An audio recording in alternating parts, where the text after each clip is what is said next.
오늘 그 사도행전 22장 2절에서 29절까지 내용을 다 봐야 되는데 뒤에 내용보다 오늘 우리가 읽었던 본문 쪽에 제가 좀 포커스를 맞췄습니다. 그래서 그러다 보니까 일부러 뒤는 제가 생략했습니다. 제가 지난 시간에 무슨 이야기를 했죠? 예?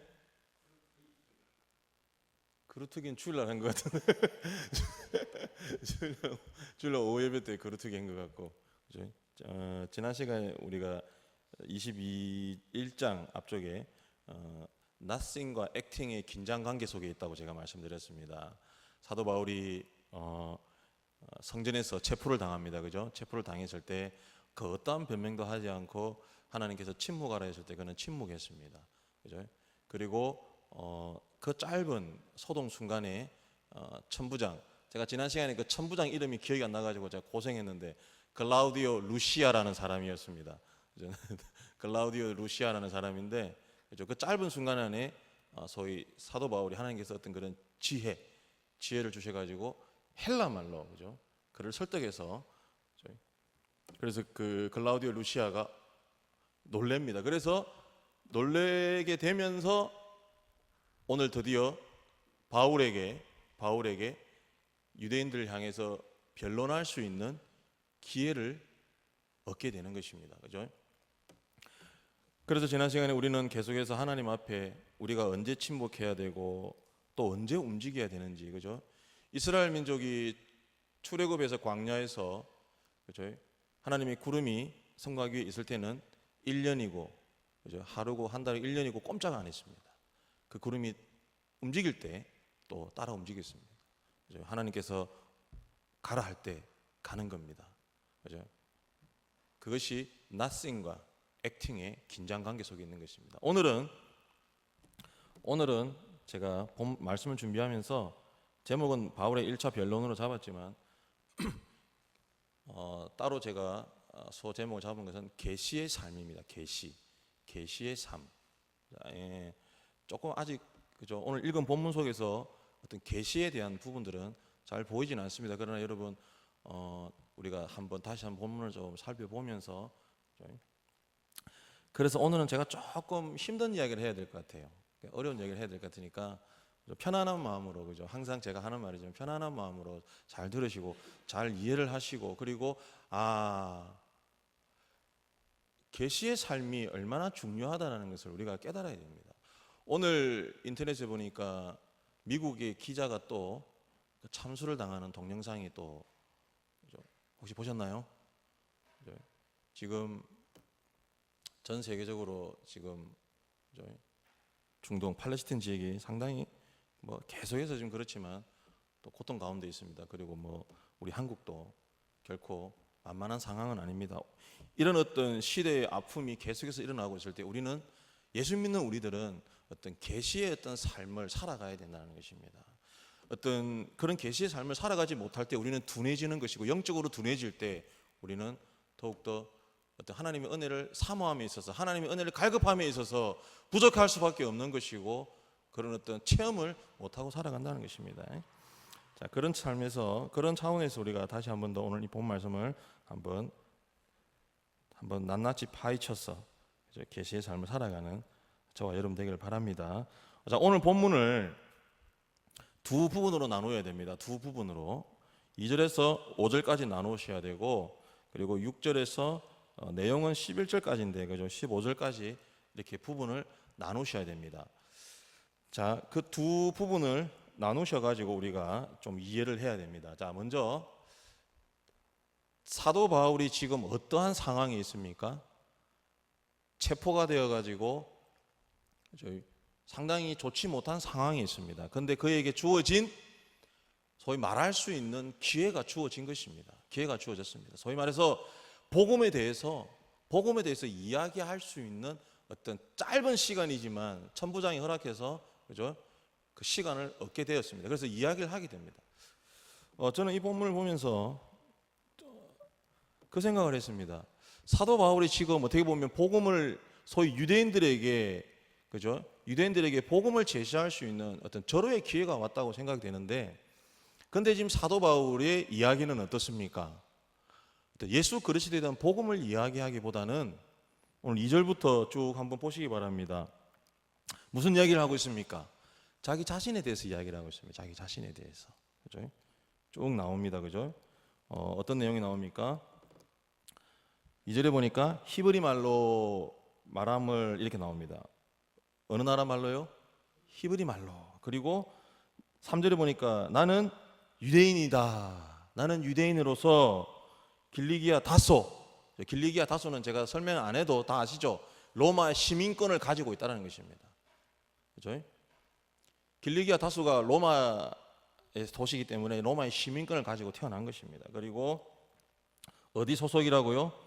가말리엘의 문화에서 우리 조상들의 율법의 엄한 교훈을 받았고 오늘 너희 모든 사람처럼 하나님께 대하여 열심히 있는 자라. 그러면서 그 열심을 통하여서 어떻게 해요? 사람들을 박해하여 이 돌을 박해하여 죽기까지 하고 남녀를 결박하여 옥에 넘겼고 그리고 대제사장들에게 권한을 부여받아 가지고 다메섹까지 가가지고 이런 일들을 하려고 했다라고 이야기하고 있습니다. 지금 이 순간, 짧은 순간 예수 그리스도에 대한 복음을 전파해야 되는데 사도 바울은 의외로 다른 이야기를 하고 있는 것 같아요. 저만 그렇게 느끼는 건가요? 혹시 여러분도 그렇게 느끼시나요? 우리 좀 편안하게 좀 이렇게 해주시기 바랍니다. 그죠? 편안하게. 사도 바울이 복음을 전해야 된단 말입니다. 예수 그리스도의 복음을 전해야 되는데 지금 그 복음을 전하지 않고 자기를 이야기하고 자기를 이야기하고 있는 것입니다. 왜 여기서 사도 바울이 이야기를 했을까? 왜 굳이 이야기를 했을까? 그렇죠? 결론적으로 말씀드리겠습니다. 왜 사도 바울이 지금 이 이야기를 하냐면요, 나와 당신들은 뭐라고요? 똑같다라고 이야기하고 있는 것입니다. 여러분 그 포인트를 여러분 정확하게 아셔야 됩니다. 지금 사도 바울은 자기 자신과 사도 바울을 죽이려고 하는 그 유대인들하고 당신들과 나는 어떻다고요? 똑같은 사람이다라고 이야기하는 겁니다. 여러분 이 포인트를 여러분 주목하셔야 됩니다. 내가 당신들과 똑같은 사람입니다. 똑같은 사람입니다. 오히려 그죠? 요즘 말로 하면 당신들보다 내가 더 가방끈이 길다 이 말이에요. 지금 더 길다는 거예요. 그 얘기를 하고 있는 겁니다. 근데 여러분 사도 바울이 이 얘기를 왜 하고 있을 것 같아요? 사도 바울이 이 얘기를 왜 하는 것 같아요? 내가 당신들과 똑같은 사람이었지만 그러나 하고 뒤로 넘어가는 겁니다. 이제 그죠? 사도 바울이 얼마나 당신들과 똑같은 사람인지에 대해서 신명기 21장 22절 23절에 보면 이렇게 기록되어 있습니다. 사람이 만일 죽을 죄를 범함으로 네가 그를 죽여 나무 위에 달거든 그 시체를 나무 위에 밤새도록 두지 말고 그날에 장사하여 내 하나님 여호와께서 내게 기업으로 주시는 땅을 더럽히지 말라. 나무에 달린 자는 하나님께 저주를 받았다라고 이렇게 기록하고 있습니다. 뭐라고요? 나무에 달린 자마다 뭐라고요? 하나님께 저주를 받았다. 여러분 사도 바울은 어떤 사람입니까? 당대에 뛰어난 학자였습니다. 사도 바울은 당대에 뛰어난 학자였습니다. 어떤 학자였습니까? 율법에 능통한 학자였습니다. 그리고 그 율법은 어느 걸 말하는 것입니까? 구약을 말하는 것입니다. 구약을. 그런데 사도 바울의 입장에서 봤을 때 예수 그리스도를 메시아라고 이야기하고 예수 그리스도를 추앙한다라고 하는 것은 이건 율법적으로 잘못된 거예요. 율법적으로 잘못됐다는 겁니다. 율법적으로 잘못됐다는 겁니다. 신명기 21장에 나무에 달린 자마다 하나님께 저주를 받았다라고 기록하고 있습니다. 예수 그리스도가 어디에 달렸습니까? 십자가에 나무에 달린 거예요. 내가 그래서 누구보다도 오히려 지금 당신들보다도 더 나는 율법주의자였고 그 예수를 죽이려고 했던 사람이었다는 거예요. 죽이려고 했던 사람입니다.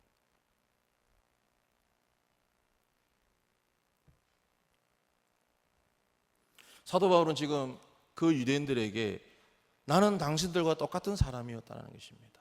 나는 당신들과 똑같은 사람이었다는 것입니다.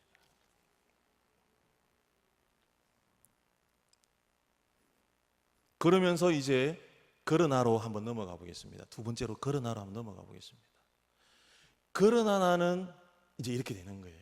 그러나 나는 이것이 은혜입니다. 그죠? 이것이 은혜입니다. 이제 여기서부터 우리가 좀 중요한 포인트가 나오기 때문에 여러분 잘 들어주시기 바랍니다. 그죠? 이거 제가 이거 참 준비하면서 힘들었습니다. 이거 자료 찾고 하는데 그죠? 고생했습니다. 그죠? 지금 허리가 아픕니다. 이게 그죠?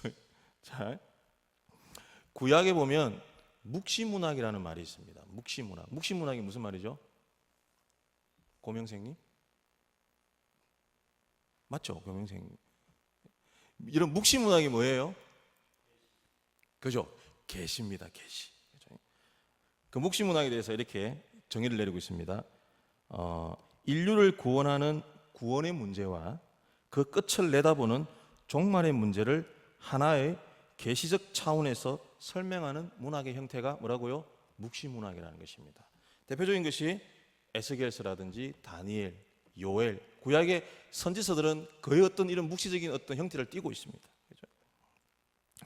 그래서 우리가 이 묵시문학을 이해하려고 할 때 우리가 첫 번째가 아니라 중요한 것이 뭐냐면요, 비밀과 계시의 차이를 잘 구분해야 됩니다. 자, 잘 들으시기 바랍니다. 비밀은 쉽게 이야기하면 하나님이 갖고 계시는 구원의 계획이라는 것입니다. 뭐라고요? 비밀은 하나님이 가지고 계시는 구원의 계획입니다. 근데 이 구원의 계획은 원천적으로 뭐예요? 비밀입니다. 숨겨져 있는 것입니다. 근데 이 비밀을 누군가를 선택해서, 구약은 선지자겠죠. 그죠? 선지자를 택하고, 또 지금은 또 누군가 썸먼, 그죠? 썸먼. 구약에는 선지자만 선지자로 생각하시면 안 됩니다. 이 시대를 살아가면 우리가 하나님 앞에 선지자가 될 수 있는 거예요. 누군가를 선택해서 그 구원의 계획의 비밀을 어떻게 해요? 알려주는 것입니다. 알려주는 것이에요. 그죠? 쉽게 이야기하면 이 계시는 하나님께서 열어주시지 않으시면 절대로 모른다는 것입니다. 하나님이 열어주지 않으면 절대로 모른다는 것입니다. 마태복음 11장 27절에 이렇게 기록되어 있습니다. 아버지 외에는 아들을 아는 자가 없고 아들과 또 아들의 소원대로 계시를 받은 자 외에는 하나님을 아는 자가 없다라고 이야기하고 있습니다. 하나님의 어떤 섭리, 하나님께서 보여주시지 않으면, 하나님께서 열어주시지 않으면요, 우리는 이 계시를 절대로 알 수 없다는 것입니다. 그런데 구약의 어떤 계시 사건들을 쭉 이렇게 우리가 훑어보면요, 똑같은 동선을 우리에게 보여줍니다. 어떤 동선을 보여주냐면, 첫 번째, 하늘에 찬란한 빛 속에 영광이 땅으로 내려온다는 것입니다. 뭐라고요? 하늘에 찬란한 빛이, 그 영광이 어디로요? 땅으로 내려온다는 것입니다. 그리고 그 상황 속에서 그 빛 안에서 추하고 부족하고 더러운 자기 자신을 발견하게 된다는 것입니다. 그리고 마지막 세 번째 동선은 어떤 겁니까? 그 가운데서 어떻게 해요? 하나님께서 그들에게 계시를 보여주시고 그들에게 사명을 주시는 것입니다. 이게 계시의 동선입니다. 그런데 오늘 사도 바울이 다메섹 도상에서 벌어진 일을 아주 소상하게 이야기하고 있습니다. 어떻게 해요? 구약의 계시 사건으로 자기 자신을 비추는 것입니다. 뭐라고요? 자기 자신의 다메섹 도상에서 벌어진 그 계시 사건을 자기 자신을 비추어서 이야기하고 있는 것입니다. 하나님께서 사울에게 나타나서 어떻게 했습니까? 빛으로 나타났습니다. 그리고 그 속에서 자기 자신을 발견하게 됩니다. 그리고 자기 자신이 그 속에서 사명을 받게 된다는 것입니다. 여러분, 이 구약의 계시 사건들, 여러분 이 유대인들은요, 이 계시 사건에 대해서 상당히 중요하게 생각합니다. 왜냐하면요, 그 계시는 누구로부터 오는 거라고요? 하나님께로부터 온다는 걸 그들은 알고 있었기 때문에 사도 바울은 그들에게 어떻게 보면 다메섹 도상을 이야기하면서 예수 그리스도의 복음을 이야기하는 것입니다. 여러분, 우리의 계시의 시작과 끝은 누구입니까? 바로 예수 그리스도라는 것입니다.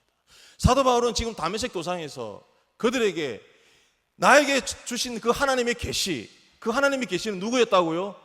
예수 그리스도이심을 그들에게 가르쳐주고 있다는 것입니다. 그 유대인들에게 상당히 유대적 사고를 가지고 그들에게 접근하고 있다는 것입니다.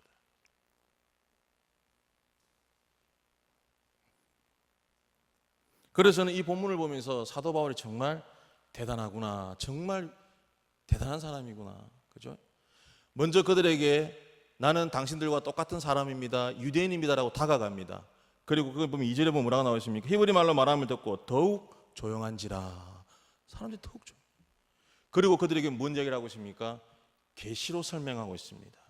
하나님께서 나에게 계시로 다가왔다는 것입니다. 그 계시의 주체가 누구라고요? 당신들이 핍박하고 또한 나 자신도 핍박했던 바로 그 예수 그리스도라는 사실을 그들에게 지금 가르쳐주고 있다는 것입니다. 그래서 저는 이 본문을 보면서 이 시대에 우리가 정말 어떤 계시에 우리 스스로가 노출되어야 된다고 생각합니다. 여러분, 계시라는 단어가 영어로 무엇입니까? 계시록이, 그죠? 레벨레이션입니다. 그죠? 이 명사입니다. 그죠? 묵시, 계시입니다. 그리고 이 동사가 뭡니까? 리빌입니다. 리빌. 리빌이 무슨 뜻이에요? 드러내다, 노출되다라는 것입니다. 저는 이 본문 말씀을 보면서 우리의 삶이 하나님 앞에 이 계시적인 어떤 삶에 우리는 계시에 노출되어야 된다는 것입니다. 그런 말 합니다. 어린 친구들에게 영어를 잘하려면 어떻게 해야 됩니까? 항상 영어에 노출되어야 된다. 이제 애들 다 키워가지고 별로 관심이 없으십니까? 그죠? 제가 여러분 자신이 컴퓨터를 잘하려고 하면 어떻게 해야 됩니까? 항상 컴퓨터에 나 자신이 노출되어 있어야 됩니다. 안 믿겠지만 제가 큰명입니다. 지금도 제가 큰명입니다. 왜냐하면 저는 학원에 가서 컴퓨터를 배워본 적이 없습니다. 그죠? 물론 여기 계신 분들 다 학원에 가서 컴퓨터 따로 배우신 분들 있겠죠, 그죠? 근데 제가 대학원에 들어가가지고 컴퓨터를 정말 못했습니다. 이렇게 저는 독수리도 안 됐습니다. 그래서 리포트 쓸 때 다른 전도사님들한테 부탁을 했습니다. 시건 하나 주면서 좀 타이핑 해달라. 왜냐하면 저는 타이핑하면 밤새도록 해야 겨우 하나 칠까 말까니까, 그죠? 그래서 부탁을, 저는 그 정도로 컴퓨터를 못했어요. 근데 계속해서 앉아가지고 리포트 쓰고 계속해서 컴퓨터에 노출되다 보니까, 그죠? 지금은, 그죠? 웬만한 컴퓨터 제가 다 고칩니다. 그죠? 성도님들 중에 컴퓨터가 문제가 있으면 가져오면 제가 이렇게 컴퓨터를 보면 뭐가 문제인지 압니다. 고쳐줍니다. 이렇게. 그죠? 왜 그런 거예요? 제가 그만큼 컴퓨터에 노출되다 보니까 나도 모르게 그게 자연스럽게 되는 겁니다. 그죠? 음악을 잘하려면 어디에 노출돼야 됩니까? 죄송합니다. 여러분, 우리가 하나님 앞에 이 땅을 살아가면서 하나님 앞에 어떤 계시의 어떤 삶, 어떤 계시적인 삶에 우리 스스로 계속 노출되어야 됩니다. 그런데 그러면 이 계시적인 삶에 노출된다는 게 무엇인가? 그죠? 그러면서 오늘 본문 14절 말씀이 제 영혼을 두들겼습니다. 한번 읽어보겠습니다. 다 같이 오늘 본문 14절 다시 한번 더 읽어보도록 하겠습니다. 시작. 그가 또 이르되 우리 조상들의 하나님이 너를 택하여 너로 하여금 자기 뜻을 알게 하시며 그 의인을 보게 하시고 그 입에서 나오심을 음성을 듣게 하셨으니, 이렇게 나와 있습니다. 우리 조상들의 하나님이 어떻게 했다고요? 너를 택하였다라고 이야기합니다. 이건 누가 이야기하는 겁니까? 아나니아라는 선지자가 사울에게 이야기하는 장면입니다. 우리 조상들의 하나님이 너를 택하였다라는 것입니다. 근데 우리 한글 표현에 보면 조금 이게 좀 느낌이 좀 안 와요. 영어 성경에 보면요, 그 to 부정사를 세 군데를 쓰게 됩니다. to 부정사. 죄송합니다. 이게 영어를 자꾸 이야기해서. 그죠? to 부정사 세 군데 씁니다. 어떠냐면요, 영어 성경이 이렇게 되어 있습니다. The God of our fathers has chosen you. 그리고 다음에 to know. 그죠? 그리고 and to see and to hear, 이렇게 세 개가 나와 있습니다. 뭐라고요? to know, to see, 그죠? to hear, 이 세 개가 나와 있다는 것입니다. 그죠? 근데 to know, 알게 하기 위해서 뭘 알겠냐면요, His will, 뭡니까? 하나님의 뜻을 알게 하는 것입니다. 여러분, 우리의 삶이 계시에 노출된다는 것은요, 하나님의 뜻을 안다라는 것입니다. 아까도 제가 앞에서도 잠시 말씀드렸지만 고린도전서 1장 20절에도 보면 똑같은 동선의 말씀이 있습니다. 하나님의 지혜에 있어서는 이 세상이 자기 지혜로 하나님을 알지 못한다라고 이야기하고 있습니다. 우리의 지혜로는요, 하나님을 알 수가 없다라는 것입니다. 그죠? 제가 좋아하는 우리 A.W. 토저 목사님 이렇게 이야기합니다. 하나님을 인식하는 것은 지성이 아니라 인간의 영이 하는 일이다. 하나님을 인식하는 것은 지적 작용을 통해서가 아니라 직관을 통해서 주어진다. 성경이 말하는 하나님 인식은 무엇인가? 그것은 하나님을 체험한다는 것이다. 그분에 대해서 아는 것은 성경적 의미에서 하나님 인식이 아니다. 지성이 전해주는 지식이 하나님 인식이 아니다. 인간의 마음이 도달할 수 없는 높은 차원에서 인간의 영이 경험하는 것이 하나님 인식이다라고 그분이 책에서 이야기하고 있습니다. 여러분, 우리는 하나님을 알기 위해서 얼마나 노력하고 있습니까? 우리는 하나님을 알기 위해서 얼마나 노력하고 있습니까? 여러분, 우리가 하나님 앞에 계시의 삶에 노출된다는 것은요, 하나님을 알아가는 것입니다. 나의 지식과 나의 경험으로 하나님을 아는 것이 아니라는 것입니다. 인간의 마음이 도달할 수 없는 높은 차원에서 인간의 영이 경험하는 것이 하나님을 안다라는 것입니다. 그래서 사도 바울은 빌립보 3장 8절 이렇게 이야기하고 있습니다. 또한 모든 것을 해로 여김은 내 주 그리스도 예수를 아는 지식이 가장 고상하기 때문이라. 내가 그를 위하여 모든 것을 잃어버리고 배설물로 여김은 그리스도를 얻고 그 안에서 발견되려 함이다라고 이야기하고 있습니다. 내가 가지고 있는 다 뭘로 버렸다고요? 배설물로 버린다는 것입니다. 배설물로 여긴다는 것입니다. 사도 바울은 오늘 지금 그 사도행전 22장 본 말씀에도 보시기 바랍니다. 그가 어떤 철학적 논정, 어떤 철학적 변론을 그들에게 이야기하지 않습니다. 자기가 만났던 그 예수, 자기가 만났던 그 하나님을 그냥 그대로 이야기하는 것입니다. 근데 여러분, 우리가 아는 것은요, 그냥 아는 것에 끝나서는 절대로 안 되는 것입니다. 그리스도를 얻고 그 안에서 어떻게 된다고요? 발견된다라고 이야기하는 것입니다. 여러분, 하나님을 안다는 것은요, 내가 하나님을 알고 그리고 그 안에서 내 스스로 내가 누구인지를 발견하는 자리까지 이뤄야 된다는 것입니다. 여러분, 이것이 바로 계시에 노출되는 삶이라는 것입니다. 그리고 두 번째 뭐라고요? To see, 보는 것입니다. 보는 것입니다. 무엇을 보는 것입니까? 의로운 한 사람. 누굽니까? 의로운 한 사람? 예수 그리스도를 보는 것입니다. 여러분, 중국 속담에 이런 말이 있습니다. 중국 속담에 사색이 없는 학식은 올무가 되고 학식이 없는 사색은 위험스럽다라는 표현이 있습니다. 이 어떤 속담 속에서 우리 그리스도인들, 특히 예수 믿는 우리들이 정말 조심해야 된다는 것입니다. 명석한 두뇌를 가진 사람들이 있습니다. 그러나 한 가지 진리는 깨달았지만 다른 진리들과 연결할 수 있는 능력을 잃어버리면 소위 말해서 극단주의적인 어떤 근본주의적인 모습을 보여준다라고 하는 것입니다.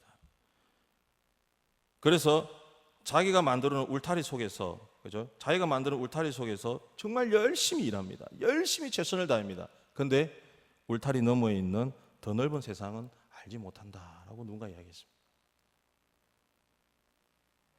여러분, 우리가 예수 그리스도를 본다라고 하는 것은요, 그냥 보는 게 아닙니다. 보는 게 아니에요. 그냥 보는 것이 아니라는 것입니다. 저는 이 부분을 갖다가 이렇게 이야기하고 싶습니다. 그죠? 히브리서 12장 2절에 보니까 이렇게 나와 있습니다. 믿음의 주요 또 온전하게 하시는 이인 예수를 바라보자. 믿음의 주요 또 온전하게 하는 예수를 바라보자. 이 부분을 좀 쉬운 말로 다시 바꾸면요, 이렇게 되어 있습니다. 우리의 믿음을 완전하게 만드는 예수님에게 우리의 시선을 고정시킵시다. 이렇게 나와 있습니다. 우리의 믿음을 어떻게 해요? 완전하게 만드는 것입니다. 여러분, 예수 그리스도는 우리의 믿음을 완전하게 만든다는 것입니다. 여러분, 이 완전하게 만드는 의미가 뭐예요? 완전하게 만든다.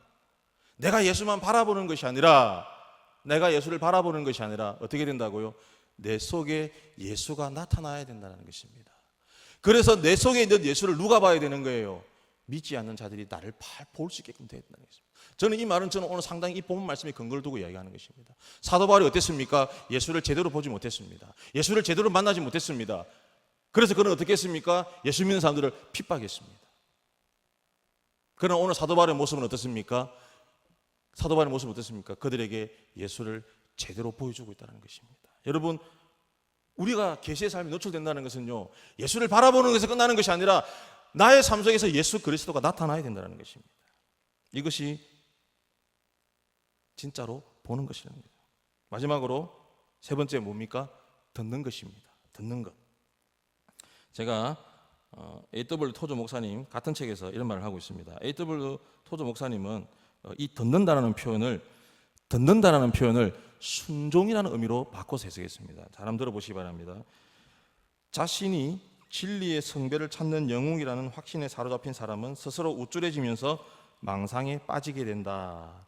이런 착각에 빠져 있는 사람들에게는 준엄한 사실을 이야기해 주어도 고맙다는 말을 들을 수 없고 그들과 친구가 되기도 힘들다. 그러면서 이제 중략하고, 그런 사람에게는, 그죠? 그런 사람들에게 나는 진리를 발견하는 사람들이 그토록 드문 것이 진리 찾기가 어렵기 때문이다라고 하는 것이 아니라 진리에 순종하려는 의지가 없다라고 이야기합니다. 뭐라고요? 진리를 찾는 것이 어려운 것이 아니라 뭐라고요? 진리에 순종하려고 하는 마음이 없다는 것입니다. 순종하려고 하는 마음이. 여러분 성경 속을 보시기 바랍니다. 성경을 보시기 바랍니다. 창세기 사건 이후로 여러분 이 세상은요 불순종의 연속입니다. 아담과 이브가 어떻게 했습니까? 하나님 말씀에 불순종했습니다. 사울 왕이 어떻게 했습니까? 하나님 앞에 불순종했습니다. 솔로몬이 어땠습니까? 불순종했습니다. 여러분 하나님의 말씀을 듣는다라고 하는 것은요 순종을 말하는 것입니다. 굴복하는 것입니다.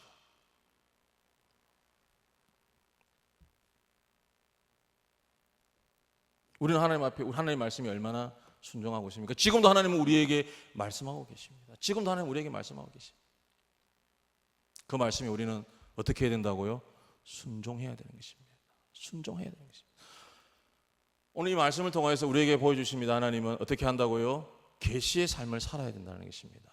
그 계시에 노출된 삶은 어떤 삶이라고요? 첫 번째, 하나님을 아는 것입니다. 하나님을 아는 것입니다. 그리고 두 번째 뭐라고요? 예수 그리스도를 바라보는 것입니다. 그리고 세 번째 뭐라고요? 하나님의 말씀을 듣고 순종의 자리에 이르는 것입니다. 지금 누구나 다 말세라고 이야기합니다. 상상을 초월하는 사건 사고들이 이 땅 위에서 벌어지고 있습니다. 어떤 게 진리이고 어떤 게 맞는지 이제는 우리 스스로도 힘들어질 때가 많습니다. 여러분 이럴 때 우리는 더욱더 하나님 앞에 하나님을 알기 위해서 예수를 바라보며 그 말씀에 순종할 때 우리의 삶이 어떤 삶이 된다고요? 계시의 삶을 살아갈 수 있다는 것입니다. 오늘 여기 성경에 나와 있는 사도 바울과 같이 계시의 삶을 살아갈 수 있다는 것입니다. 여러분 이 마지막 때에 정말 중요한 것은요 계시의 삶입니다. 우리 삶 속에서 하나님께서 우리에게 허락하신 그 계시의 모습들이 나타나지 않으면요 그건 의미가 없는 것입니다. 교회가 이 계시의 사명을 상실하는 순간 교회는 끝이 나는 것입니다. 구약의 그 많은 선지자들이 목숨 걸고 하나님의 계시를 선포했습니다. 하나님의 말씀을 선포했습니다. 그러나 이스라엘은 어떻게 했습니까? 듣지 않았다는 것입니다. 듣지 않았다는 것입니다. 저는 이 말씀을 보면서 우리 성광교회 여러분들이 계시의 삶을 살아가기를 바랍니다. 정말 계시의 삶을 살아가기 바랍니다. 이 말이 조금 어려울 수가 있습니다. 왜? 나의 삶 속에 과연 이 계시가 무슨 의미로 다가오는지. 그러나 여러분 그 계시의 하나님의 계시의 어떤 그 능력들이 내 삶 속에 깊숙이 파고 들어와야 됩니다. 그래서 그 말이 내 삶 속에서 뼈저리게 느껴져야 됩니다. 그럴 때 하나님은 우리에게 뭐라고요? 하늘의 문을 여시고 당신의 뜻을 보여준다는 것입니다. 우리 성광교회가 이 마지막 이 시대에 계시를 선포하는 살아계신 하나님의 뜻을 선포하는 그죠? 저와 여러분 우리 성광교회 되기를 간절히 소원합니다. 기도드리겠습니다. 하나님 우리의 삶을 돌아봅니다. 부족하고 연약하고 보잘것없는 우리들의 삶을 돌아봅니다. 하나님 영광 가운데 우리에게 임하여 주시옵소서. 비록 부족하고 연약하지만 하나님 우리 가운데 임하여 주시고 하나님 또한 우리에게 말씀하여 주시옵소서. 하나님 그 음성 듣기에 우리가 날마다 하나님 앞에 나오길 바랍니다. 하나님의 뜻을 알기에 힘쓰길 바랍니다. 예수 그리스도를 바라보며 그 말씀에 순종하는 우리들의 삶이 되기를 바랍니다. 그래서 우리의 삶 속에서 하나님의 뜻이 나타나고 하나님의 뜻이 이루어지는 우리들의 삶이 되게 해주시고 우리 성광교회 될 수 있도록 하나님 인도하여 주시옵소서. 예수님 이름으로 감사하며 기도드립니다. 아멘.